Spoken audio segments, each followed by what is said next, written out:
तो देखिए, कक्षा 11वीं में सब्जेक्ट लेने से पहले खुद को समझो। अरे सर, मैं खुद को तो समझता हूँ। मेरा नाम रामलाल है। मैंने कक्षा 10वीं में 85% अंक प्राप्त किए हैं। मेरे पिताजी का नाम श्यामलाल है। अरे रुको रुको भाई रुको, मैं आपका इंट्रोडक्शन नहीं पूछ रहा हूँ। ये तो आपको भी पता है, मेरे को भी पता है, सबको पता है। मैं आपको खुद को समझने के लिए ये कह रहा हूँ कि जरा देखिए, इस पहले पॉइंट को देखिए कि आप सब्जेक्ट में क्या करेंगे।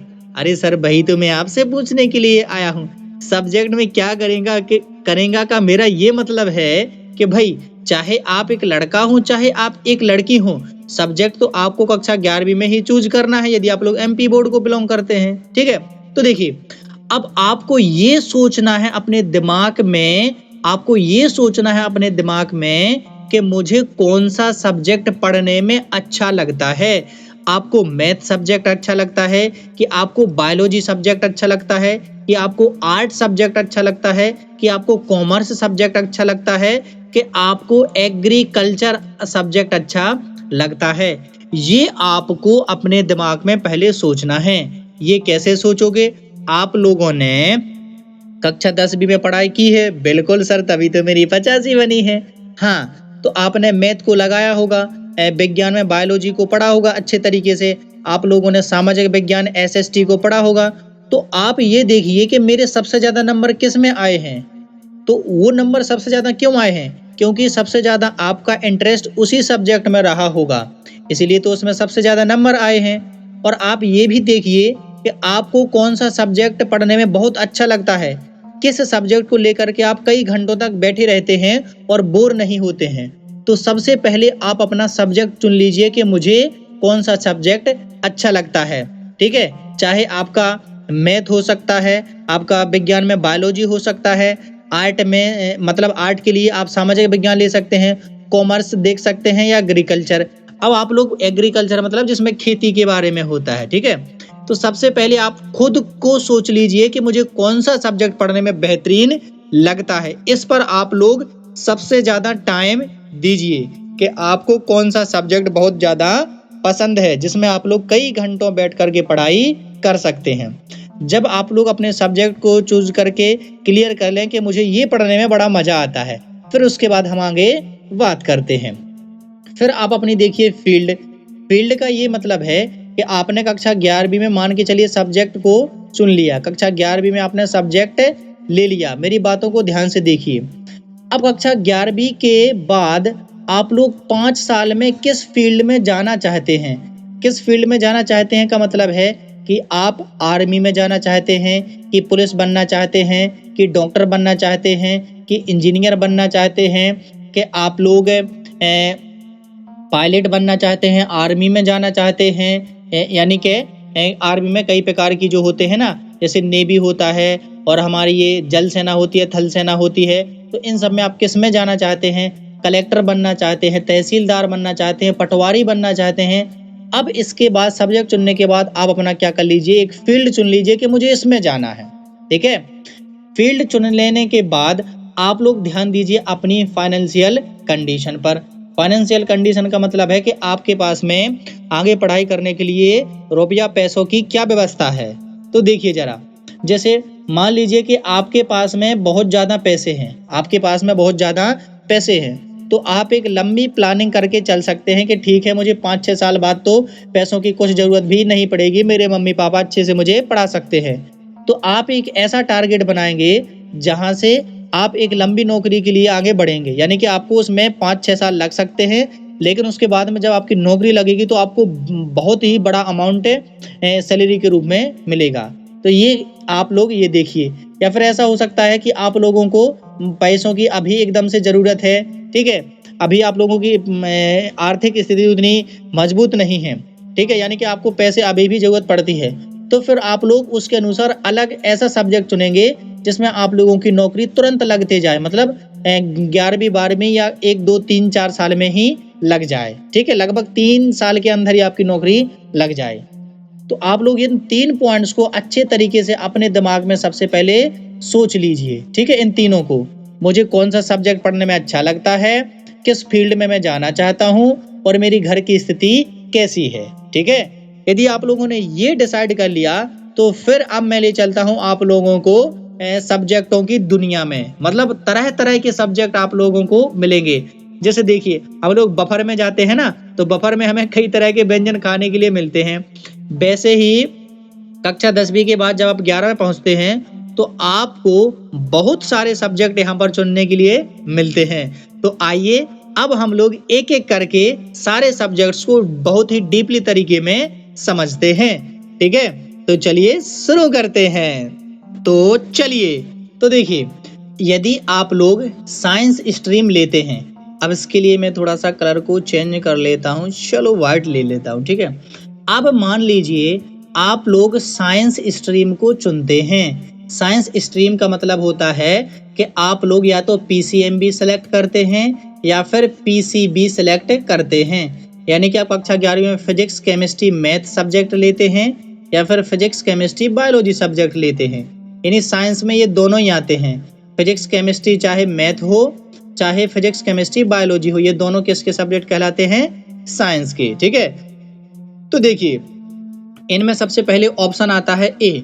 यदि मान लीजिए आप लोग फिजिक्स केमिस्ट्री और मैथ को चूज करते हैं तो देखिए आपको क्या क्या संभावनाएं रहेंगी। देखिए इसके लिए मैं कलर चलो ये ले लेता हूँ। हाँ देखिए ये अच्छा चला, ओके एकदम बेहतरीन। हाँ तो देखिए आपने मान के चलिए कक्षा 11वीं में मैथ सब्जेक्ट ले लिया।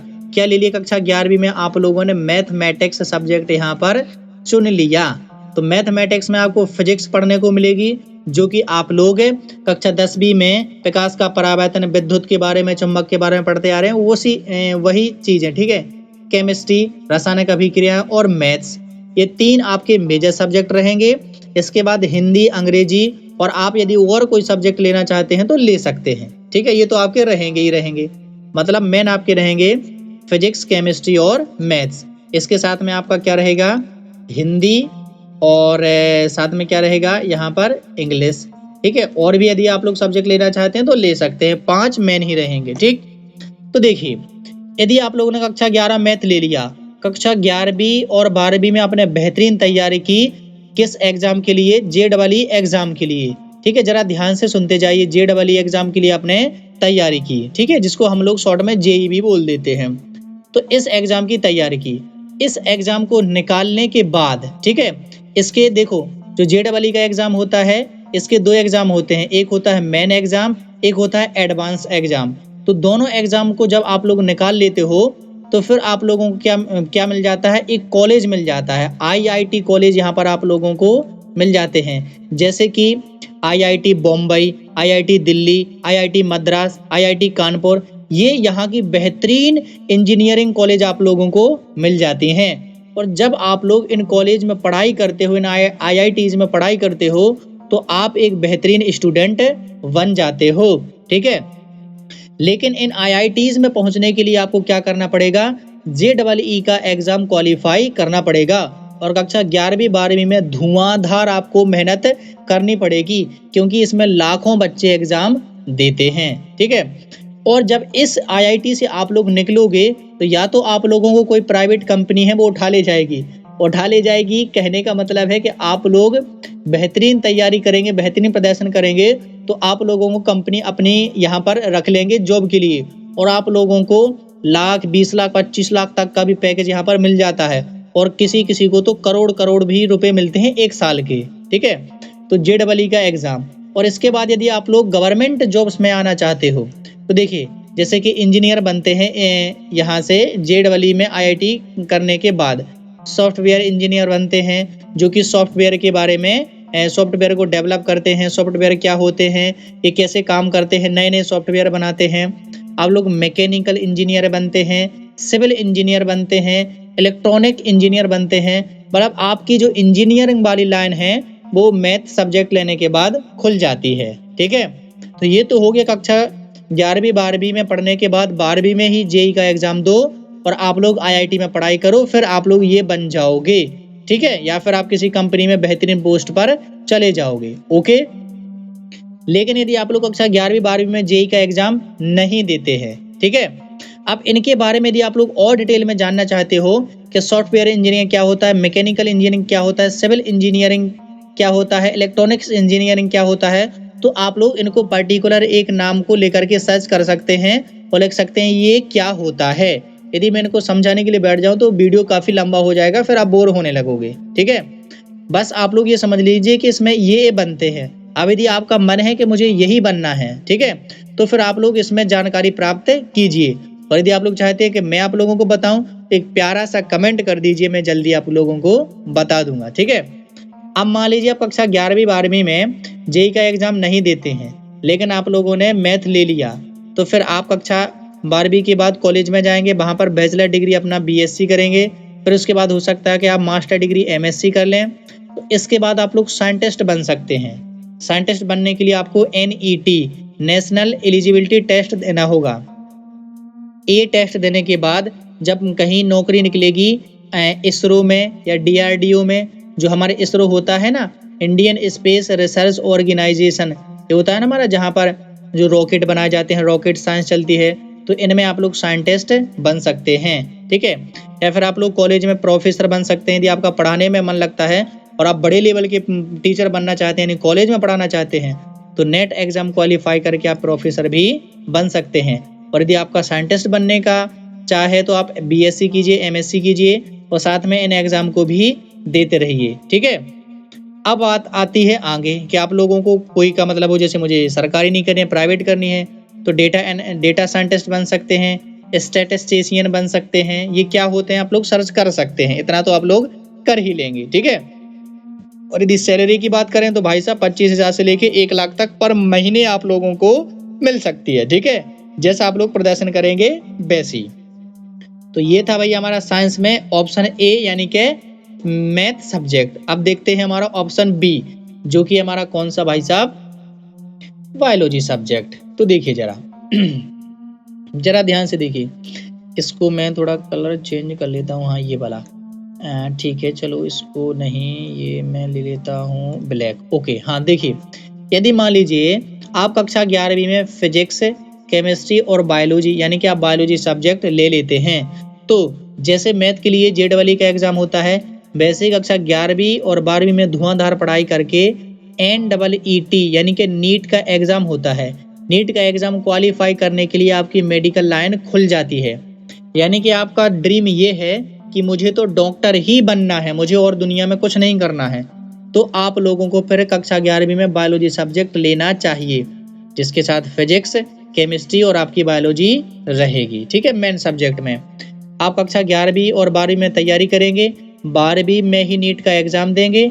नीट का एग्जाम क्वालिफाई करने के बाद आप लोगों की मेडिकल लाइन खुल जाएगी। ठीक है, आपके जितने अच्छे नंबर नीट में आएंगे उतना ही बेहतरीन आप लोगों को कॉलेज मिल जाएगा, और फिर आप लोग वहां पर पढ़ाई करेंगे, और पढ़ाई करने के बाद आपको गवर्नमेंट जॉब यानी कि डॉक्टर बन सकते हैं। MBBS कर लेंगे तो आप बेहतरीन डॉक्टर बन सकते हैं, डेंटिस्ट बन सकते हैं यानी कि दांतों के डॉक्टर बन सकते हैं, आप लोग आयुर्वेदिक डॉक्टर बन सकते हैं। ओवरऑल कहने का मतलब ये है कि आपका सपना यदि डॉक्टर बनने का है तो आपको बायोलॉजी ही लेना चाहिए। ठीक है, बढ़िया। अब देखिए, मान लीजिए कि आप नीट का टेस्ट नहीं देते हैं, आप ये नीट क्वालिफाई नहीं देते हैं, नहीं कर पाते हैं। ठीक है, तो फिर क्या करेंगे आप लोग, तो फिर आप लोग करेंगे BSc नर्सिंग कर सकते हैं, B फार्मेसी कर सकते हैं। इससे क्या होगा, इससे जो स्टाफ नर्स होता है गवर्नमेंट हॉस्पिटल में, ये आपको मिल जाएगा, यानी कि नर्स के रूप में या फिर छोटे डॉक्टर के रूप में आप लोग यहाँ पर काम कर सकते हैं। जैसे कि लैब टेक्नीशियन बन सकते हैं, हेल्थ वर्कर बन सकते हैं, और B फार्मेसी यहाँ पर करने के बाद में आप लोग क्या हो सकते हैं कि आप लोग प्राइवेट जॉब कर सकते हैं, जैसे कि किसी हॉस्पिटल में और फार्मेसी कंपनी में काम कर सकते हैं। अपना खुद का मेडिकल स्टोर भी यहाँ पर खोल सकते हैं। ठीक है, लेकिन मान लीजिए कि आपने BSc नर्सिंग नहीं किया, B फार्मेसी नहीं किया, वैसे तो आप करेंगे ही करेंगे, मान लीजिए आपको कुछ और करने का मन है, आपको बायोलॉजी में गहराई से पढ़ने की जरूरत है। ठीक है, मान लीजिए आपको लग रहा है कि मैं पढ़ूंगा, तो आप लोग BSc करेंगे बायोलॉजी से, फिर आप लोग MSc करेंगे, वही मास्टर डिग्री। ठीक है, फिर इसके बाद में आप लोग साइंटिस्ट बन सकते हैं, किसमें, बायोटेक्नोलॉजी में बन सकते हैं, रिसर्च में जा सकते हैं। ठीक है, देखिए बायोटेक या रिसर्च में जाने का मतलब ये है कि आप लोग तरह तरह के साइंटिस्ट बन सकते हैं। जैसे अभी आपको पता है कि ये कोरोना काल लगा था, है ना, कोरोना वायरस फैला था, तो कितने बायोटेक्नोलॉजियन की जरूरत यहाँ पर पड़ी थी। कि वो एक ऐसा एक ऐसी वैक्सीन को बना पाए जिससे ये जो कोरोना वायरस है वो खत्म हो जाए। तो ऐसी रिसर्च यदि आप लोग करना चाहते हैं, तरह तरह की जो बीमारियां फैल रही हैं, आप यदि उनको रोकने के लिए कोई मेडिसिन बनाना चाहते हैं, कोई ड्रग्स बनाना चाहते हैं, तो आप लोग साइंटिस्ट बन सकते हैं। देखिए क्या होता है कि आप सोचेंगे कि यार मैं तो अभी 10 में पढ़ रहा हूँ, मैं साइंटिस्ट बनने की, वैज्ञानिक बनने की मैं कैसे सोच रहा हूँ। तो यही बच्चे सभी लोग गलत काम करते हैं। कुछ बच्चों में देखो क्षमता होती है कि वो साइंटिस्ट बन सकते हैं, लेकिन यदि उनको सही गाइडेंस नहीं मिलती है तो उनका सपना वो मर जाता है, पर वो कुछ नहीं बन पाते हैं। ठीक है, क्योंकि मन तो उनका साइंटिस्ट बनने में था। तो मैं यही पाथ आप लोगों को बता रहा हूँ कि यदि आप लोगों का सपना ये बनना है तो आप लोग किस तरीके से वहां पर पहुंच सकते हैं। मान लीजिए आपको साइंटिस्ट बनना है, तो सबसे पहले आप बेहतरीन तरीके से अपनी बीएससी कंप्लीट कीजिए, बैचलर डिग्री, फिर मास्टर डिग्री कंप्लीट कीजिए, फिर यदि हो सके तो पीएचडी कीजिए, या फिर एमएससी करते समय ये बहुत सारे एग्जाम होते हैं साइंटिस्ट बनने के लिए, तो आप लोग इनके एग्जाम दीजिए और जैसे ही निकल जाएंगे तो फिर आपको सारी सुविधाएं मिल जाएंगी, रिसर्च के लिए पैसे मिलते हैं। ठीक है, तो आप लोग हर तरीके से रिसर्च कर सकते हैं और एक से एक वैक्सीन बना सकते हैं। ठीक है, और यदि आप लोग बायोलॉजी में प्रोफेसर बनना चाहते हो तो वही एनईटी यानी कि नेट का एग्जाम देना पड़ेगा। तो ये थी भैया बायोलॉजी की कहानी। ठीक है, तो पूरी की पूरी डॉक्टरी की लाइन बायोलॉजी से खुल जाती है। यदि आप लोगों का मेडिकल लाइन में जाने का सपना है तो बायोलॉजी आपके लिए बेहतरीन है।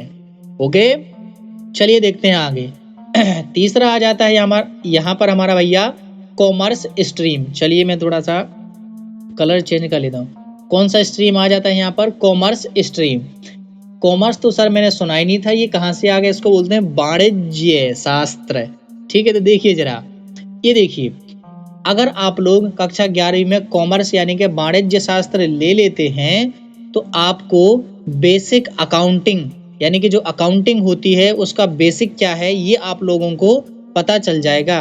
बिजनेस अंडरस्टैंडिंग, आपको बिजनेस किस तरीके से करते हैं, कैसे मूलधन होता है, कैसे ये मिश्रधन में कैसे ब्याज होता है, ये सब आप लोगों को पता चल जाएगा। यानी कि बिजनेस के बारे में ये आप लोगों को बहुत ही अच्छे तरीके से ज्ञान हो जाएगा।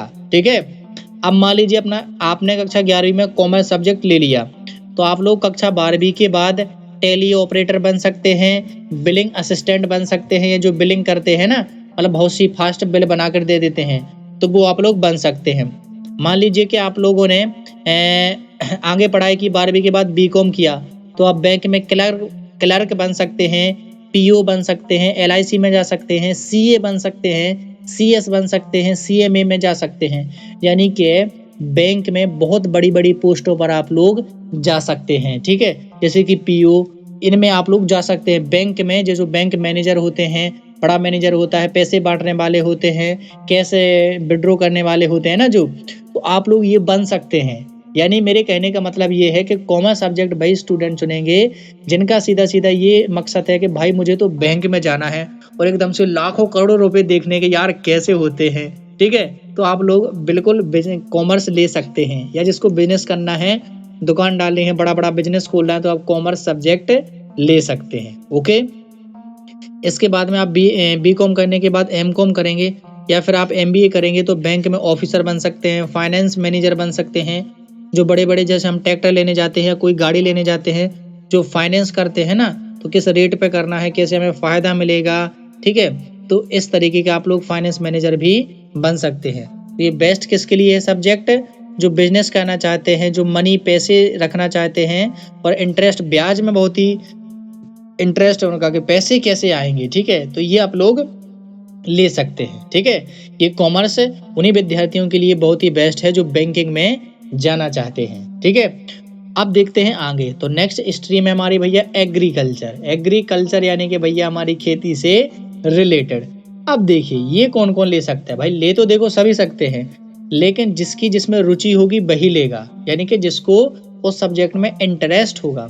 तो देखिए कक्षा आपने 11वीं में एग्रीकल्चर ले लिया, आप 12वीं तक आपने पढ़ाई की, 12वीं के तुरंत बाद आपको डायरेक्ट जॉब देखो कहाँ मिल सकती है। आप फार्म सुपरवाइजर बन सकते हो। ठीक है, आप फर्टिलाइजर बन सकते हो, आप क्या कर सकते हो, सीड शॉप यानी कि बीज की आप लोग दुकान रख सकते हो, या फिर कोई एग्रीकल्चर की कंपनी है उसमें आप लोग काम कर सकते हो, डेयरी कंपनी है, पोल्ट्री कोई फार्म है वहां पर आप लोग काम कर सकते हो। नर्सरी है, पौधशाला है, उसमें आप लोग काम कर सकते हो या अपनी नर्सरी खोल सकते हो। आप लोग देखते हो ना कि कितने बढ़िया बढ़िया अच्छे तरीके से पौधे हैं वो बिक रहे हैं। 60 70 80 रुपए का एक पौधा मिलता है और कई बड़े पौधे तो और महंगे महंगे भी मिलते हैं। ठीक है, कहने का मतलब है जो वैज्ञानिक तरीके से खेती करना चाहते हैं, जिनको पेड़ पौधों से रुचि है, प्रकृति से रुचि है, ठीक है, ये वही एग्रीकल्चर सब्जेक्ट ले लेंगे। ठीक है, फिर यदि ये तो 12th के बाद ही मिल जाएगा, लेकिन यदि आप लोग डिप्लोमा करना चाहते हो एग्रीकल्चर में, यानी कि 2 से 3 साल, तो फिर आप लोग एग्रीकल्चर असिस्टेंट बन जाएंगे। कृषि विभाग में बहुत सारी नौकरियां निकलती हैं, उसमें आप लोगों की जॉब लग जाएगी। लैब टेक्नीशियन में आप लोग सॉइल टेस्टिंग वाले बन जाएंगे। जैसे सॉइल टेस्टिंग होती है ना, कि मिट्टी की गुणवत्ता चेक करते हैं कि इस वाली मिट्टी में कौन सी फसल होगी, तो वो चेक करने वाले आप लोग बन सकते हैं। ठीक है, और देखिए आप लोग यदि ये बन गए ना, तो फिर आप लोग अपने गांव में खेती भी बेहतरीन तरीके से कर सकते हैं। जैसे देखिए आपको पता चल जाए कि मेरे खेत में तो यार ये वाली फसल अच्छी होगी, ठीक है, तो फिर आप लोगों को कोई भी दिक्कत नहीं होगी, आप लोग कर सकते हैं एकदम बेहतरीन तरीके से खेती, तो आपको उसमें भी फायदा होगी। दूसरे भी आप लोगों को देख करके आप लोगों से मोटिवेट होंगे तो उनकी भी खेती बढ़िया चलेगी। ठीक है, या फिर आप लोग सुपरवाइजर भी बन सकते हैं कोई एग्रीकल्चर की कंपनी में। मतलब ये खेती से रिलेटेड जितनी भी चीजें हैं ना, वो आपकी एग्रीकल्चर सब्जेक्ट लेने से खुल जाएंगी। ठीक है, यदि आप लोग 12th के बाद बीएससी लेते हैं, यानी कि बीएससी एग्रीकल्चर करते हैं, तो गवर्नमेंट जॉब में एग्रीकल्चर ऑफिसर बन सकते हैं और रूरल डिपार्टमेंट में ऑफिसर बन सकते हैं, या फिर आप लोग एग्रीकल्चर के टीचर बन सकते हैं और आप लोग बीज कंपनियों के ऑफिसर बन सकते हैं। फर्टिलाइजर कंपनी में, मतलब देखिए फर्टिलाइजर कंपनी का मतलब कि आप लोग कई तरह के बीज यहाँ पर उगाएंगे। जैसे गेहूं के आप लोगों ने कई तरह के नाम सुने होंगे, उड़द के भी कई नाम होंगे, सोयाबीन के कई प्रकार होंगे, मूंग भी कई प्रकार की होगी। ये कैसे होते हैं, ये फर्टिलाइजर करके उनको बनाते हैं। ठीक है, और आप लोग खाद भी यहाँ पर अच्छे तरीके से बना पाएंगे, बीज भी बना पाएंगे और यहाँ पर खाद भी आप लोग फर्टिलाइज भी कर पाएंगे। ठीक है, जो खाद होता है ना, फर्टिलाइजर यानी कि जो खाद ही होता है, तो जो खाद होता है उसमें भी आप लोग बेहतरीन तरीके से खाद को बना पाएंगे कि किस फसल के लिए कौन सा खाद रहेगा। इस कंपनी में आप जा सकते हैं, इंडस्ट्री में मैनेजर बन सकते हैं। फूड प्रोसेसिंग जो कंपनी होती है, कि मतलब जो खाना होता है उसको कैसे प्रोसेस किया जाए कि लंबे समय तक रखा रहे, तो ये जो सब चीज़ें होती हैं, मतलब जो जितनी भी चीज़ें खेती से रिलेटेड हैं, ठीक है, इनमें यदि आप लोग इंटरेस्ट है तो बिल्कुल आप बेधड़क होकर के एग्रीकल्चर सब्जेक्ट ले लीजिए। ठीक है, ये आपको मैं मेन चीज़ें बताते जा रहा हूँ। अब आगे चलते हैं, हमारा आ जाता है क्या भैया, आर्ट सब्जेक्ट। ठीक है, यानी कि कला सकाय जिसको बोलते हैं। तो देखिए आपने मान के चलिए कक्षा 11वीं में आर्ट सब्जेक्ट ले लिया। अब कुछ बच्चे बोल रहे होंगे सर आपने इसको लास्ट में क्यों रखा। देखिए क्रम कोई भी हो उससे कुछ फर्क नहीं पड़ता है, वो तो ऐसे ही रख दिया। ठीक है, ऐसा नहीं है कि आर्ट मैंने सबसे लास्ट में रखा तो आर्ट सबसे बेकार सब्जेक्ट हो गया, ऐसा बिल्कुल भी नहीं है। हर सब्जेक्ट अपने आप में एक अहमियत रखता है। ठीक है, तो देखिए मान लीजिए आपने कक्षा 11वीं में आर्ट सब्जेक्ट ले लिया, 2 से 3 साल आपने पढ़ाई की, कक्षा 11-12 पास हो गए, तो आपका जीके बहुत ही स्ट्रांग हो जाएगा, आपको कानून के बारे में पता चल जाएगा, आपको कॉन्स्टिट्यूशन यानी कि हमारा संविधान क्या है, इसके क्या क्या नियम होते हैं, कितनी धाराएं होती हैं, कौन सी धारा के तहत क्या हमें सजा होती है, कौन सा अपराध जब कोई मारपीट करता है तो कौन सी धारा लगती है, ये सब आप लोगों को पता चल जाएगा। आपके कौन से अधिकार हैं, क्या कर्तव्य हैं, ये आप लोगों को बहुत ही अच्छे तरीके से पता चल जाएगा। न्यायपालिका कैसे काम करती है और जो जज किस तरीके से कार्य करते हैं, ये सब आप लोगों को यहाँ पर पता चल जाएगा। ठीक है, तो अब देखिए ये आप लोगों के पास में नॉलेज आ गया कक्षा 11वीं और 12वीं में।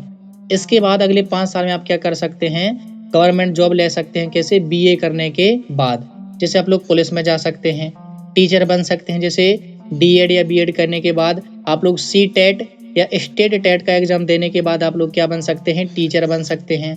आप लोग पटवारी का एग्जाम दे सकते हैं। और सबसे बढ़िया जिनको यूपीएससी करना है भाई, जिनका सपना है कि मुझे कलेक्टर बनना है, मुझे डिप्टी कलेक्टर बनना है, तहसीलदार बनना है, एसडीएम बनना है, आईपीएस बनना है, डीएसपी बनना है, तो वो यूपीएससी करेंगे। क्या करेंगे, यूपीएससी करेंगे, जो कि लगभग भारत का सबसे टफेस्ट एग्जाम माना जाता है। ठीक है, एमपीपीसीएस करेंगे, एमपीपीएससी करेंगे। ठीक है, ये क्या होगा, ये हाई लेवल की जॉब है, तो ये ग्रेजुएशन करने के बाद आपको मिलेंगी। यानी कि BA करने के बाद आपको ये एग्ज़ाम देना होगा, जिससे आप लोग ये कलेक्टर, IPS, SDM, DSP, तहसीलदार ये सब बन सकते हैं। यदि आपका सपना ये है तो आप लोग बिल्कुल बेधड़क होकर के 8 सब्जेक्ट ले लीजिए। अब देखिए मैथ वाला यदि कोई बच्चा होगा या बायोलॉजी वाला या कॉमर्स वाला वो सोच रहा होगा यार क्या मैं मैथ ले करके ये IAS नहीं बन सकता हूँ, क्या मैं SDM नहीं बन सकता, DSP नहीं बन सकता, तहसीलदार नहीं बन सकता। बिल्कुल तुम मैथ सब्जेक्ट ले करके, बायो सब्जेक्ट ले करके या कॉमर्स सब्जेक्ट ले करके या एग्रीकल्चर सब्जेक्ट ले करके, कोई भी सब्जेक्ट ले करके आप लोग ये एकदम से बन सकते हो। ठीक है, बन सकते हो, कोई दिक्कत नहीं है। लेकिन भाई यदि मान लीजिए कि आपका सपना डॉक्टर बनना है, ठीक है, तो फिर आप लोग ये क्यों कहोगे कि मुझे तो आर्ट लेना है। तो मैंने इसलिए बताया कि अपना सबसे पहले इंटरेस्ट सुनो कि मुझे क्या बनना है। ठीक है, आप कोई भी सब्जेक्ट लेकर के बन सकते हैं। तो इसीलिए मैंने सबसे पहले कहा था कि आप अपना इंटरेस्ट यहाँ पर चूज कीजिए कि आपको क्या यहाँ पर बनना है। ओके, और इसमें आर्ट लेने में आपको जर्नलिज्म यानी कि पत्रकारिता, सोशल वर्क भी आप लोग कर सकते हैं। यहाँ पर देखिए कंपटीशन बहुत अधिक है, क्योंकि आर्ट बहुत ज़्यादा बच्चे हैं, बहुत ज़्यादा बच्चे आर्ट सब्जेक्ट लेते हैं। यहाँ पर कंपटीशन बहुत हाई है, तो आप लोगों को एक बेहतरीन स्ट्रेटेजी चाहिए तो आप लोग बन जाएंगे जो भी चाहते हैं। तो ये बेस्ट किसके लिए है, जिसको थ्योरी पढ़ने में मज़ा आता हो, जो लंबे लंबे लेक्चर पढ़ सकता हो, ठीक है, जिसको जीके पढ़ना अच्छा लगता हो, जो सोसाइटी में इंटरेस्ट रखता हो, ये बिल्कुल एकदम से आर्ट ले सकते हैं। और आप लोगों को स्मार्ट स्ट्रेटेजी चाहिए, यानी कि आप लोगों को एक बेहतरीन जरिया चाहिए पढ़ाई करने का, कि किस तरीके से पढ़ाई करेंगे तो आप लोगों को ये जॉब्स मिल जाएंगी। ओके, तो ये था हमारा आर्ट सब्जेक्ट। चलिए देखते हैं आगे। अब मान लीजिए यहाँ पर कुछ बच्चे ऐसे भी हैं, कुछ बच्चे कैसे हैं जो कहते हैं कि सर मुझे ना जॉब जल्दी चाहिए, मुझे ना ये 2-3 साल 4-5 साल में नहीं दे सकता, मुझे तो एकदम जॉब जल्दी चाहिए। तो जिनको जॉब जल्दी चाहिए वो भाई साहब कंपटीशन में कूद पड़ेंगे। किस में कूद जाएंगे, कंपटीशन में। कंपटीशन में कूद जाएंगे और कोई सा भी सब्जेक्ट यहाँ पर ले लेंगे। लेकिन भाई साहब कंपटीशन करने के साथ साथ यदि आप लोग कोई सा भी सब्जेक्ट जैसे मैथ लेते हैं तो कंपटीशन की मैथ अलग होती है और कक्षा 11वीं-12वीं की मैथ अलग होती है, तो फिर दिक्कत होगी। तो आप लोग यदि जल्दी जॉब चाहते हैं, जल्दी नौकरी चाहते हैं, तो आपको कक्षा 11वीं से ही, ये मेरी बात ध्यान से सुन लीजिए, कक्षा 11वीं से ही आपको कंपटीशन की तैयारी करनी है। और साथ में किसी भी सब्जेक्ट में आप एडमिशन ले सकते हैं जो पढ़ने में कैसा हो, सरल हो। जैसे कि वही आप लोग एग्रीकल्चर ले सकते हैं या फिर वही आप लोग आर्ट ले सकते हैं। ठीक है, एकदम जी सरल नहीं है, लेकिन इनको आप लोग जल्दी से पढ़ करके निपटा सकते हो। तो इन 2 सब्जेक्ट को ले लो और फिर आप लोग कंपटीशन की बेहतरीन तैयारी करो। और आज मान लीजिए 20 अप्रैल को मैं वीडियो बना रहा हूँ, तो आज 20 अप्रैल को ये आप लोग ठान लीजिए कि यदि आप लोगों को जल्दी जॉब चाहिए तो मैं कक्षा 11वीं में कंपटीशन पढ़ना शुरू कर दूंगा आज ही से, 20 अप्रैल से। इसमें भाई साहब कोई डिले नहीं चलेगा। यदि डिले होगा तो फिर आपकी जॉब में दिक्कत पड़ जाएगी भाई साहब, जल्दी नहीं मिल पाएगी फिर। ठीक है, तो आप लोग ये मान लीजिए कि मुझे 20 अप्रैल से ही पढ़ाई करनी है, एक सरल सा सब्जेक्ट लेना है जिसको यदि मैं ज़्यादा टाइम नहीं दे पाऊँ तो कम समय में पढ़ करके अच्छे नंबर ला सकूँ। और मुझे कंपटीशन की तैयारी आज ही 20 तारीख से शुरू कर देनी है। ओके, अब देखिए जब आप कंपटीशन की तैयारी करते हैं, चाहे कोई सा भी सब्जेक्ट ले लें, तो फिर क्या क्या जॉब आप लोगों को मिल सकती है। तो देखिए जरा, सबसे पहला भाई साहब गवर्नमेंट जॉब पाथ SSC, सबसे फेमस सबसे प्रचलित SSC। ठीक है, तो देखिए सबसे पॉपुलर है भैया SSC। ठीक है, इसके लिए मैं कौन सा कलर ले लूं, ओके ब्लैक। तो देखिए सबसे पॉपुलर है भैया SSC। ठीक है, स्टाफ सिलेक्शन कमीशन, इसके फुल नेम में आपको क्या लेना है, देखिए तो SSC जिसका पूरा नाम होता है स्टाफ सिलेक्शन कमीशन। ओके, अब देखिए SSC कौन कौन से एग्जाम करवाती है। SSC सबसे पहले मान के चलिए GD का एग्जाम करवाती है, जिसमें कौन कौन सी पोस्ट में जा सकते हैं आप, BSF, CISF, CRPF, SSB, ITBP, AR का मतलब असम राइफल्स, SSF, NCB। ठीक है, तो ये जितनी भी यहाँ पर मैंने पोस्ट लिखी है, जितनी भी ये पोस्ट लिखी हैं, ये समझ लीजिए यहाँ से यहाँ सारी की सारी आर्मी से रिलेटेड है। किससे रिलेटेड है, आर्मी यानी कि हमारी सेना से रिलेटेड है। कहने का मतलब है आपको जल्दी नौकरी चाहिए तो आप लोग कक्षा 11वीं-12वीं में कोई सा भी विषय ले लो, जैसे कि आर्ट ले लिया, उसके साथ में आप लोग SSC GD की बेहतरीन तरीके से तैयारी करते रहो। और जब भी इन पोस्ट में से किसी भी पोस्ट में कोई भी जगह निकलती है या SSC ने SSC GD में जगह निकाली है, तुरंत इसका फॉर्म डालो और तुरंत सेना में चले जाओ, तो जल्दी नौकरी मिल जाएगी। ठीक है, अब मैं ये भी बताऊंगा कि ये कौन से लोग हैं वो करेंगे। ठीक है, तो देखिए, अब आर्मी या सेना में जाना है तो आपका फिजिकल यानी कि आपकी बॉडी हेल्थ बहुत ही अच्छे तरीके से होना चाहिए। आपको एक डिसिप्लिन व्यक्ति होना चाहिए। ऐसा नहीं कि कोई एकदम कमजोर सा व्यक्ति है वो कहेगा मैं तो सेना में जाऊंगा, ऐसा नहीं होगा। एकदम टाइट, एकदम तगड़े बंदे चाहिए यहाँ पर, जो कि आर्मी में जा पाए, जैसे कि आर्मी के जवान होते हैं। ठीक है, अब यदि आप लोग SSC CHSL की तैयारी करते हैं तो आप बैंक में क्लर्क बन सकते हैं, LDC में जा सकते हैं, GSA की नौकरी, PASA, इन सब में बेहतरीन पोस्ट पर जाती है भाई साहब। इनकी जो सैलरी होती है 60-70 हज़ार से लाख, 1.5 लाख तक होती है। तो आप लोग इसके तहत यहाँ पर जा सकते हैं। CGL देते हैं तो आप ऑफिसर बन सकते हैं, जैसे ASO में, CBI इंस्पेक्टर बन सकते हैं, AAO में आप लोग जा सकते हैं। इनमें बड़े बड़े ऑफिसर बनते हैं। ठीक है, आप कहोगे कि यार सर मुझे ASO के बारे में समझाओ, तो देखिए मैं पहले ही बता दिया है कि यदि आप लोग इनमें जाना चाहते हो तो फिर आप लोग गूगल पर या यूट्यूब पर कहीं भी सर्च करेंगे कि SSC CGL के तहत जो ASO होता है वो क्या होता है, इसमें हमें कैसे नौकरी मिलती है, किस तरीके से हम लोग यहाँ पर पहुँचते हैं, तो आप लोग ऐसा कर सकते हैं। बस आप ये समझ लीजिए कि मुझे जाना कहाँ है, फिर आप लोग सब यहाँ से तैयार कर सकते हैं। ठीक है, तो इसमें क्या होगा, 2 से 3 साल में आप लोग 11-12 की तैयारी के साथ सबसे पहले आप लोगों को मैथ बेहतरीन करनी होगी, कंपटीशन वाली मैथ। कक्षा 11वीं-12वीं की मैथ नहीं, ये बात ध्यान रखना। कक्षा जो 11वीं और जो 12वीं में मैथ होती है मैं उसकी बात नहीं कर रहा हूँ, नहीं। जो मैथ कंपटीशन की होती है, रीजनिंग होती है, इंग्लिश होती है, जिनकी ये स्ट्रॉन्ग है ना, मैथ, रीजनिंग और इंग्लिश, भाई साहब वो SSC एकदम से पकड़ लीजिए। जरूरी नहीं है कि आप आर्मी में ही कमजोर हैं तो आर्मी में ही जाएंगे यार, ये ASO में, CBI में, AAO में बहुत अच्छी पोस्ट है। ठीक है, जिनमें उतना ज्यादा फिजिकल नहीं देना पड़ता है। ठीक है, आप लोग SSC GD क्लियर कर सकते हैं, जिसमें आप आर्मी में जा सकते हैं। 5 साल में SSC क्लियर करने के बाद आपको स्टेबल गवर्नमेंट जॉब मिल जाएगी, यानी कि आपकी नौकरी एकदम पक्की हो जाएगी। तो ये बेस्ट किसके लिए है, जो भाई साहब मैथ, रीजनिंग और इंग्लिश में बहुत ही बढ़िया है। ओके, तो अब चलते हैं अगला, तो बैंकिंग में। अब देखिए बैंकिंग में क्या है भाई साहब, देखिए जरा, अच्छा मैंने सभी में यही चीज लिया तो मैं इसको रेड कलर ले लेता हूँ। तो बैंकिंग में जैसे मान लीजिए जिसको बैंकिंग में जाना है, तो बैंकिंग के लिए एग्जाम कौन से होते हैं, IBPS का एग्जाम होता है, क्लर्क का एग्जाम होता है, PO का एग्जाम होता है, SBI बहुत सारे एग्जाम निकालती है।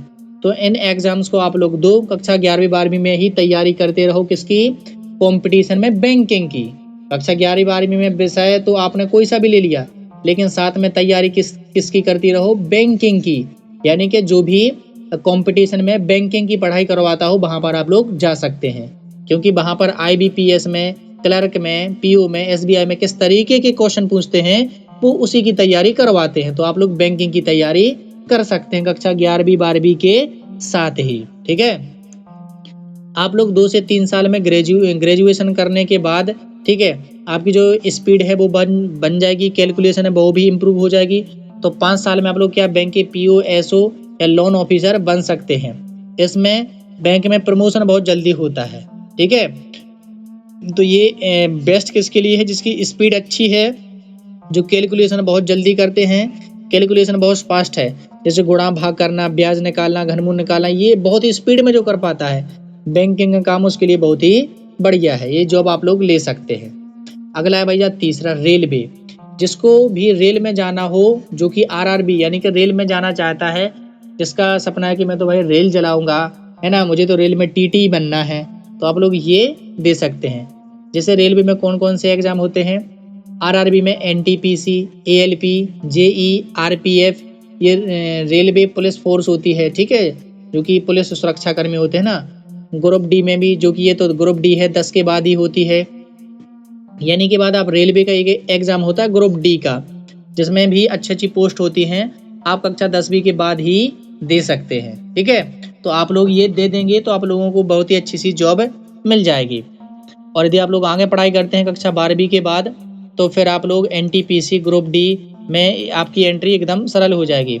और 5 साल में आप लोग यदि और मेहनत करते हैं तो आप लोग स्टेशन मास्टर यानी कि ग्रेजुएशन करते हैं, तो ग्रेजुएशन के बाद आप लोगों को स्टेशन मास्टर की जॉब निकलेगी, लोको पायलट की निकलेगी। तो आप लोग RRB की तैयारी करते करते कक्षा 11वीं-12वीं में ही आपको तैयारी करनी है, और तैयारी करते करते आप लोग क्या कर सकते हैं, इनके टेस्ट जब निकलेंगे, एग्जाम आएंगे, तो इन पेपरों को देके आप लोग स्टेशन मास्टर बन जाएंगे, लोको पायलट बन जाएंगे। स्टेशन मास्टर यानी कि जो स्टेशन में बैठा रहता है और कहता है कि ये ट्रेन यहाँ जाएगी वहाँ जाएगी, ठीक है। लोको पायलट यानी कि ये अपना चलाने वाला ट्रेन को, ओके। अब देखिए, गवर्नमेंट स्टेबिलिटी है यानी कि आपकी जॉब कहीं नहीं जाएगी। और ये किसके लिए बेस्ट है, तो एवरेज स्टूडेंट भी कर सकते हैं, इसमें ज़्यादा पढ़े लिखे होने की कोई ज़रूरत नहीं है, नॉर्मल स्टूडेंट भी कर सकते हैं। अगला है भाई साहब व्यापम, यानी कि एमपी या कोई अदर स्टेट एग्जाम की तैयारी कर सकते हैं। जैसे कि आपको यदि पटवारी बनना है, पुलिस बनना है, कांस्टेबल बनना है, टीचर बनना है, संविदा में जाना है, तो 2-3 साल कक्षा 11वीं में ही इसके साथ में कंपटीशन की तैयारी करते रहो, 5 साल में आपकी जॉब एकदम से लग जाएगी। और ये किसके लिए बेस्ट है, तो जो गाँव के स्टूडेंट हैं, जो ज़्यादा खर्चा नहीं उठा सकते हैं, बाहर जाके अच्छी कोचिंग में पढ़ाई नहीं कर सकते हैं, तो फिर ये आपके लिए बढ़िया है, ठीक है। कि व्यापम की तैयारी करो, यानी कि पटवारी की तैयारी करते रहो, पुलिस की तैयारी करते रहो, कांस्टेबल की तैयारी करते रहो, टीचर की तैयारी करते रहो। जैसी जॉब आएगी आपको तुरंत मिल जाएगी, क्योंकि आप तैयारी कक्षा 11वीं से कर रहे होंगे ना। अगला भैया आर्मी या डिफेंस, ये आपका सपना है कि आर्मी या डिफेंस में जाना है, तो इंडियन आर्मी जैसे नेवी, एयरफोर्स निकलती है। कक्षा 10 और 12वीं के बाद आप अग्निवीर में जा सकते हैं। और कक्षा 12वीं में यदि फिजिक्स, केमिस्ट्री, मैथ लिया है, तो आप एनडीए का एग्जाम दे करके इंडियन नेवी में भी यहाँ पर हो सकते हैं। लेकिन आपका फिजिकल और रिटन प्रिपरेशन ये देनी पड़ती है इसके लिए। तो ये किसके लिए बेस्ट है, जैसे मैंने बता दिया था कि जो अच्छे बंदे हों, एकदम स्ट्रॉन्ग बंदे हों, जो दमदार हों, बॉडी भी उनकी मजबूत हो, उनकी काफ़ी अच्छी हाइट भी हो और डिसिप्लिन में भी रहते हों, तो ये आर्मी में जा सकते हैं, ठीक है। परमानेंट जॉब मिलती है और रिस्पेक्ट भी बहुत ज़्यादा आर्मी वालों को मिलती है। अब आ जाती है हमारी टीचिंग लाइन। यदि आपका सपना है कि मुझे टीचर बनना है, ध्यान से समझिए, यदि आपका सपना है कि टीचर बनना है, तो आप लोग कक्षा 11वीं 12वीं में जिस भी सब्जेक्ट के आप टीचर बनना चाहते हैं, उस सब्जेक्ट को ले लीजिए और उस सब्जेक्ट में आप लोग मास्टर बन जाइए। जैसे मान लीजिए आपको मैथ पढ़ाना अच्छा लगता है, तो आप लोग मैथ को बेहतरीन तरीके से पढ़ लीजिए कि आपके जैसा कोई भी ना जानता हो। आपको अंग्रेजी अच्छी लगती है, तो आप लोग अंग्रेजी अपने की एकदम स्ट्रॉन्ग कर लीजिए उस सब्जेक्ट में, यानी कि एक सब्जेक्ट के मास्टर बन जाओ। फिर पहले ग्रेजुएट हो जाओ, फिर बीएड कर लो, बीएड करने के बाद कोई सब्जेक्ट की डिग्री, जो सा सब्जेक्ट आप पढ़ाना चाहते हो, ठीक है, फिर आप लोग गवर्नमेंट टीचर बन जाओगे। जैसे ही बीएड करने के बाद टीचर की जॉब निकलेगी, आप लोग एग्जाम दोगे और आप लोग टीचर बन जाओगे। आप लोग कोचिंग इंस्टीट्यूट भी खोल सकते हैं, ऑनलाइन टीचिंग भी कर सकते हैं, ओके। इसके बाद अब एक और भैया आती है अपनी बात। जैसे कुछ स्टूडेंट ऐसे होते हैं, सर मुझे अपना कुछ करना है, कहने का मतलब ये है कि ऐसे बच्चे भी हैं जो कहते हैं कि सर मुझे नौकरी नहीं करनी है, मुझे एकदम से जॉब नहीं करनी है, ठीक है, मुझे तो सर अपना कुछ करना है, ठीक है। तो फिर आप लोग 20 अप्रैल से उस चीज़ की भी तैयारी शुरू कर दीजिए जो कि मैं बताने वाला हूँ। देखिए, आप लोग नौकरी के लिए तैयारी नहीं करेंगे, मान लीजिए कि आपका पढ़ाई में एकदम से मन नहीं लगता है, तो यहाँ पर जो मैं पॉइंट बताने वाला हूँ ना, वे उन्हीं बच्चों के लिए हैं जिनका पढ़ाई में मन नहीं लगता है, ठीक है।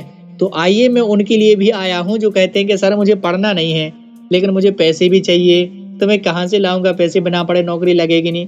तो उन्हीं के लिए ये मैं टॉपिक लेकर के आया हूँ कि भाई यदि तुम पढ़ोगे भी नहीं ना, तो भी आप लोग ऐसा काम सिखाऊंगा मैं कि आप लोग मजा कर जाओगे, है ना। तो देखिए क्या है, ये क्या है, स्किल बेस्ड कैरियर। अब यदि आप लोगों का पढ़ने में मन नहीं लगता है, तो सीधी बात है कि आप लोगों का कोई ना कोई एक चीज में जरूर मन लगता होगा जो कि बहुत ही बढ़िया होगी। जैसे कि देख लीजिए, ये सबसे बढ़िया भी है। जैसे मान लीजिए कि आपको एआई देखना बहुत ही पसंद है। ये जो एआई है, जैसे आपने अभी एआई की वीडियो देखे होंगे, बहुत सारे आर्टिफिशियल इंटेलिजेंस, कि हम लोग कुछ भी लिख देते हैं तो वहां से फोटो बन जाती है, फोटो बोलने लगती है, पुराने आदमी जीवित हो रहे हैं, वीडियो में कोई पेड़ है वो हिलते हुए दिख रहा है, समझ रहे हैं। एआई का जमाना आ गया है। जैसे आपने एआई का नाम तो सुना ही होगा, घर में ताली बजाते हैं, बोलते हैं कि एआई इस चीज को चालू कर दो, पंखे को चालू कर दो, एसी को चालू कर दो, तो वो चालू हो जाते हैं। आपने विराट कोहली का प्रचार तो अभी देखा ही होगा, है ना। वो गर्मी वाले आते हैं ना उसके पास में और बोलते हैं भाई हम गर्मी वाले हैं, गर्मी फैलाएंगे, तो बोलता है कि अरे एआई अपना ये क्या है, एसी चला दो, एसी चला देते हैं तो वो भाग जाते हैं। तो यदि आप लोग इसको जानना चाहते हैं तो इसमें कोई ज़्यादा पढ़ाई लिखाई की आप लोगों को जरूरत नहीं है। बस आप लोग गूगल पे जाइए और बोलिए कि एआई क्या होता है, मुझे एआई में मास्टर करना है, तो मैं एआई को कैसे सीख सकता हूँ, बिना पढ़े आप लोग सीख सकते हैं, ओके। बढ़िया। दूसरा है सिंगिंग। यदि मान लीजिए कि आप लोगों की सिंगिंग करना आप लोगों को अच्छा लगता है, गाना गाना आप लोगों को अच्छा लगता है, तो आजकल देखिए मार्केट में एक से एक सिंगर आ रहे हैं। जैसे हमारे बुंदेली में रोशन महोबा है ना, बहुत ही अच्छे-अच्छे सिंगर आ रहे हैं, जो कि आप लोगों ने बहुत ही बढ़िया सिंगरों के नाम सुने होंगे, जैसे उदित नारायण हैं, ये पुराने सिंगर हैं, ठीक है? आप तो अपने ज़माने के जो सुनते होंगे सिंगरों को, तो आप लोगों का मन यदि गाना गाना है, तो यहाँ पर भी अच्छे तरीके से आप गाना सीखिए, अपना गाना रिकॉर्ड करवाइए और जहाँ कहीं भी होता है उसको चलाइए, तो यहाँ पर भी तगड़ा पैसा है, ठीक है? तो आप गाना भी गा सकते हैं। अगला है डांसिंग। यदि आप लोगों को डांस पसंद है, तो आप लोग डांस कर सकते हैं, वीडियो बना सकते हैं। यदि लोगों को पसंद आता है तो वो आपसे सीखना चाहेंगे और आपसे सीखेंगे तो आप उनसे फीस ले सकते हैं। तो ये डांसिंग ऐसा है। और डांस का तो आपको पता ही है बच्चों, शादी विवाह में जब डांस कर देते ना तो मजा आ जाता है। ये हमारा कैरियर भी बन सकता है, यानी कि इससे पैसे भी हम लोग कमा सकते हैं। ओके। अगला कॉमेडियन। हो सकता है कि किसी बच्चे को कॉमेडी करना पसंद हो, तो आप लोग कॉमेडी भी कर सकते हैं, इसमें भी बहुत तगड़ा पैसा है। जैसे आप लोग कपिल शर्मा को जानते हो, ठीक है? तो इसमें भी कॉमेडी बहुत ही बढ़िया कर सकते हैं आप लोग, ठीक है? या हो सकता है आप लोगों को कॉमेडी पसंद है और साथ साथ में आप लोग पढ़ाई भी करना चाह सकते हो, तो कॉमेडी भी करते रहिए और साथ साथ में क्या करते रहिए, अपना पढ़ाई यानी कि स्टडी भी करते रहिए, ठीक है? अगला जैसे है हमारा क्या, वेंट्रिलोक्विज्म। ये देखिए, ये बड़ा ही अटपटा सा नाम है। ये आपने देखा होगा, इसको पपेटरी भी बोलते हैं। जो वो होते हैं ना, लोग स्टेज पर होते हैं, एक अपने हाथ में एक पुतला सा लिए होते हैं, तो पहले बेकुछ बोलते हैं, फिर वो पुतला बोलने लगता है। तो ये आप लोगों का उसमें इंटरेस्ट है तो आप लोग वो भी कर सकते हैं, उसमें भी तगड़ा पैसा है। स्टेज पर जाएंगे आप लोग, करेंगे तो आपको पैसे में बुलाया जाएगा, वो भी आप लोग कर सकते हैं। ओके। फिर आप लोग टेलर भी बन सकते हैं। भाई साहब, ये तो परमानेंट जॉब टाइप की है। सर आप कहेंगे कि यार टेलर कौन बनेगा? यार मैं ये दिखाता हूँ, ये इतना फेमस टेलर है ना कि भाई साहब हजार हजार और 1500 में और 2000 में एक जोड़ी कपड़े सिलता है। तो आप उस लेवल की टेलर तो बनिए, आपके पास में काम आएगा, आपको पैसे भी मिलेंगे। ऐसा नहीं है कि भाई नॉर्मल से कपड़े सिल रहे हैं, नहीं, एकदम सुपर तरीके से अलग अलग डिजाइनों के कपड़े आपसे लिए, तरह तरह के। तो कपड़ों देखो, हर व्यक्ति कपड़े पहनेगा तो टेलर की जरूरत तो पड़ेगी। तो टेलर भी एक अच्छा ऑप्शन हो सकता है। आगे है लाइट फिटिंग। आप लोग देखिए लाइट फिटिंग का काम भी सीख सकते हैं। भाई मैं पूरे अपने क्षेत्र में जो भी अपने वर्ल्ड में जो भी चीजें चल रही है ना, सबको लेकर के आया हूँ। आप लोग हंस रहे होंगे कि यार लाइट फिटिंग कौन सीखेगा? मान लीजिए कि जिसका नॉलेज इलेक्ट्रिसिटी में, उसको वालों को जोड़ना, ये बल्ब कैसे जलता है, इसमें यदि उसका इंटरेस्ट है तो वो लाइट फिटिंग कर सकता है। क्या कर सकता है? लाइट फिटिंग, ठीक है। अब लाइट फिटिंग जब वो सीख जाएगा ना, तो भाई साहब आज दुनिया भर में कितने घर बन रहे हैं, हर घर में भाई साहब लाइट की फिटिंग होती है। तो आप लोग ये सीख लीजिए और यहाँ पर भी तगड़ा पैसा है। हर दिन आप लोगों को यहाँ पर लाइट फिटिंग करने के लिए जाना पड़ेगा, तगड़ा पैसा है। तो लाइट फिटिंग करना भी आप लोग सीख सकते हैं। ओके। अगला फोटोग्राफर। यदि आप लोगों को फोटो खींचने में मन लगता है तो आप लोग फोटो भी यहाँ पर फोटोग्राफर भी बन सकते हैं। ओके, ठीक है। एक से एक फोटोग्राफर है और एक एक फोटो के लाख 2 लाख रुपए मिलते हैं, जो खतरनाक फोटो खींचते हैं, ठीक है। शादी ब्याह में भी फोटोग्राफर आप लोगों को पता ही है कि बनते हैं।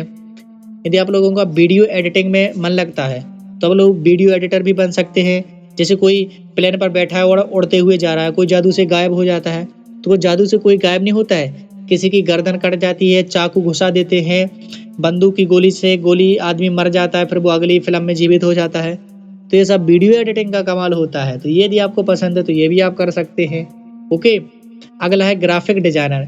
जो गेम वगैरह होते हैं उनमें जो ग्राफिक होता है ना, जो पीछे के जो सीन होते हैं, दृश्य दिखाई देते हैं, वो भी आप लोग यहाँ पर बना सकते हैं। आप लोग ग्राफिक डिजाइनर भी बन सकते हैं। यदि आप लोग कार्टून वीडियो देखना पसंद करते हैं, जैसे मोटू पतलू, तो आप लोग कार्टून वीडियो भी बना सकते हैं, ठीक है। वो भी अच्छा एक इनकम का सोर्स होगा।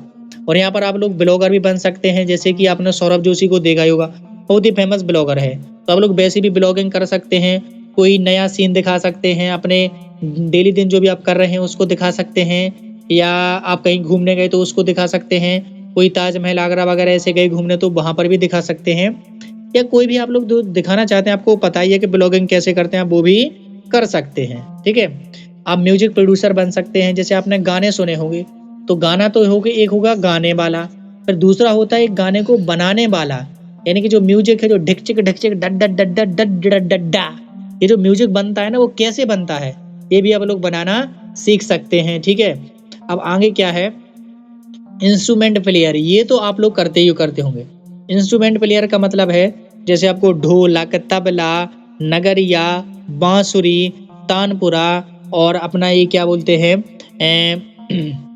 बीड़ा, गिटार और क्या होते हैं, और ढोलक होता है, और क्या होते हैं, हारमोनियम होता है, पेटी होता है, और पियानो होता है, ऑक्टापैड होते हैं। यदि आप लोग कोई सा भी इंस्ट्रूमेंट बजाना सीख जाते हैं, यदि आपका इंटरेस्ट है कि भाई मैं तो ये बजाऊंगा, तो यहाँ पर भी तगड़ा पैसा है। भाई साहब गिटार बजाइए, एक से एक गाने निकालिए गिटार बजा करके, ठीक है, तो यहाँ पर भी तगड़ा पैसा है। तो यदि आप लोगों को कोई इंस्ट्रूमेंट में जैसे ढोलक बजाना आपको पसंद है तो आप लोग बजा सकते हैं, मजीरा, झीला, कोई सा भी इंस्ट्रूमेंट हो। आज के टाइम पे भाई साहब यदि आपके पास में कोई स्किल है ना, तो हर स्किल में पैसा है। ऐसा नहीं है कि आप लोग मंजीरा बजाना चाहते हैं तो उसमें कहाँ से कोई पैसा होगा, वो तो भजन होते हैं तब बजाया जाता है। अरे नहीं भाई साहब, उसको आप लोग डिजिटल दुनिया में लेके आएंगे, बहुत तगड़ा पैसा है।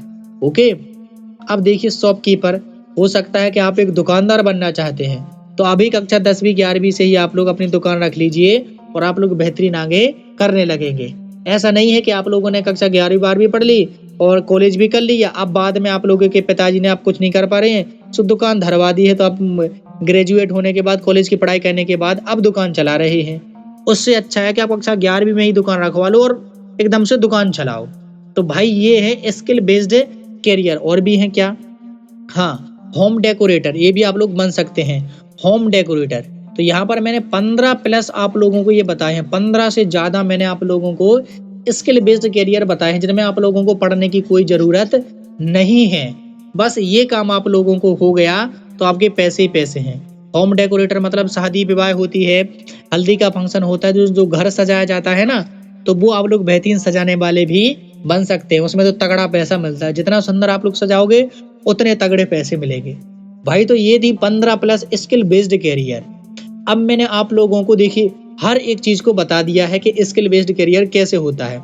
अब देखिए इन सब चीजों को आप लोग क्या कर सकते हैं, यूट्यूब पर मोनेटाइज कर सकते हैं, सोशल मीडिया पर डाल सकते हैं। ऐसा नहीं है कि गाना गाएंगे तो जब आपको स्टेज पर बुलाया जाएगा तभी गाना गाएंगे, नहीं, आपने गाना गाया या इन 15-16 चीजों में से आपने कोई भी एक चीज सीख ली, या फिर आप लोगों ने कुछ बनाया है उसके बारे में, जैसे आपने एक पेंट बनाई, एक शर्ट बनाई है, तो आप लोग सोशल मीडिया जैसे कि यूट्यूब पर, इंस्टाग्राम पर, फेसबुक पर, व्हाट्सएप पर व्हाट्सएप चैनल बना करके वहां पर अपने ये सब चीजें डाल सकते हैं।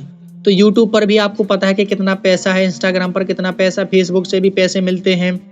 तो आप लोग जितनी भी मैंने ये चीजें बताई हैं ना, सब में कोई ना कोई चीज सीख करके आप लोग इनको यूट्यूब पर अपलोड कीजिए, इंस्टाग्राम पर, फेसबुक पर अपलोड कीजिए, तो यहाँ से भी पैसा आप लोगों को मिलेगा। इसके लिए आप लोगों को वीडियो मेकिंग करना सीखना होगा कि वीडियो कैसे बनाते हैं, वो भी आप लोग सीख ही जाएंगे। यूट्यूब पर बस सर्च कीजिए कि पहला वीडियो कैसे बनाए, क्या क्या चीजें चाहिए, तो सब मिल जाएगा। बस डायरेक्ट वीडियो पहले से नहीं बनाना है। ऐसा नहीं है कि आपने सोच लिया कि मैं गाना गाऊंगा और चैनल खोल लिया और वीडियो बनाने लगे और गाने लगे जैसा से चाहे बेसुरा, नहीं। सबसे पहले आप लोगों को इन जो 15-16 स्किल्स हैं, इनमें से किसी एक स्किल को बेहतरीन तरीके से सीखना है, इसमें मास्टर होना है।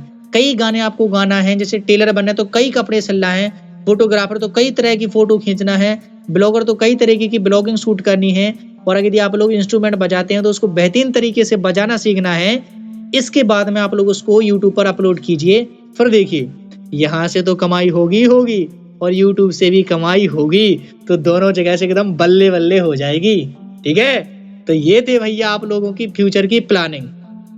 तो यदि आप लोग अभी तक इस वीडियो को देख रहे हैं तो आई होप कि आप लोगों को यहाँ पर बहुत कुछ सीखने को मिला होगा। ऐसा हो नहीं सकता है कि आप लोगों को एकदम ऐसा दिमाग खुल गया होगा कि यार अब मुझे ये सब्जेक्ट लेना है, ये सब्जेक्ट लेना है, सब आपका क्लियर हो गया होगा। ठीक है, तो आप बढ़िया इत्मीनान से बैठिए, अपना सब्जेक्ट का चुनाव कीजिए और बेहतरीन तरीके से सब्जेक्ट को लीजिए।